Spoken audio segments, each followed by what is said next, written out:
Marriage is a business transaction. It's one legal entity, which is a business, which is you, versus another legal entity, which is your wife or your husband, coming together to create a new joint legal entity. This is why you need a marriage certificate. You got to go down to the courthouse, to the government, and get a marriage certificate because it's a business transaction. You and your wife or your spouse came together to create a new entity, and the government has to tax you. They bring all your credit together, they bring all your debt together, and they tax you. One, people don't even understand it's a business transaction. When we used to get married back in the days, it was a business transaction. This man will give his daughter to this man, and in exchange, he will give him 3 goats and some milk. It was a business transaction. At that point, it had nothing to do with love. So let's get that out the way. Now, let's talk about actually love. People get married thinking that their partner is supposed to fulfill all the love that they've been neglecting to give to themselves over these years. That's not what marriage is about. That's not even what being in a relationship is about. You as your own individual person supposed to find your own happiness. You're not supposed to get into a relationship, let alone a marriage, if you don't fully love yourself, if you don't fully know yourself, understand yourself, and value yourself.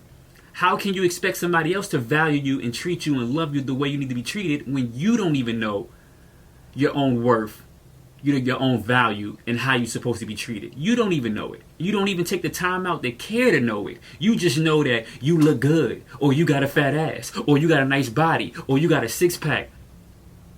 That's not what marriage is based upon, okay? So those are some reasons why marriage fails. And then another reason is communication. You don't know how to properly communicate or verbally say what you want to say to your partner. You don't go into a marriage expecting your partner to just know everything about you and how to treat you. That's a recipe for disaster. Because if you never did that work, if you never researched yourself, if you never understood what pushes your buttons, and you never understood your pet peeves and how you needed to be loved or your love language, if you never took the time to find that out about yourself, how can your partner know and get it right all the time? It's not your partner's job to make sure that you're happy. It's not. It's your partner's job to be happy. It's your job to be happy, and y'all share your happiness with each other. Y'all in marriage is competing with each other. Y'all competing about the bills. Y'all competing about the head of the household. Y'all competing about who could do what, when they could do what. Y'all making this a competition when y'all supposed to be complimenting each other. If you know how to make yourself happy, if you love yourself, if you study yourself, if you did your natal chart and understand who you are, there's no reason for your partner to try to figure that out. There's no reason for your partner to try to figure that out because you already know it. You're not with him to figure that shit out. You with him because he compliments you. You with her because she compliments you. Y'all compliment each other. So we throw so much of our baggage on our partner and get mad when they don't meet our expectations. Just think about it. Think about how traumatizing that is. Think about how much pressure that is.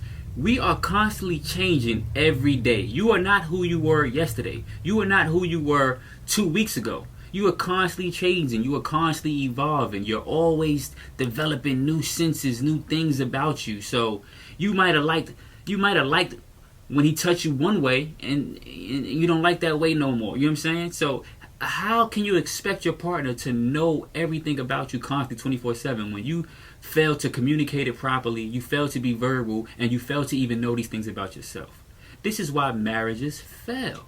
How can two people who fell in love with each other get married and then 6 months, 12 months later hate each other, resent each other? It's because they didn't do the shadow work. Before they got married, before they got in that relationship, they were supposed to find out everything about themselves. What time of the month I need to be by myself. What time of the month when I don't need to be around this person. My houses, my astrology. What astrology say? What does the stars, and this is the real science, the physics, the time, space, and energy to this equation. Is me and him really compatible? No, not because he's a Virgo and because she's a Libra. No, not because of none of that. Because I really dissect my astrology chart, my natal chart, and understand that I move through different phases throughout the year. And at some point throughout the year, me and this person is not going to be compatible. And when we're not compatible, we need to give each other time, space, and distance. A lot of people are getting married and are not staying married but they love each other. They went into this thing with pure love. 60% of marriages is based on pure love. 40% of marriages are based on, how can I say this? Status, financial situations, financial ship, and status, and family. You know what I'm saying?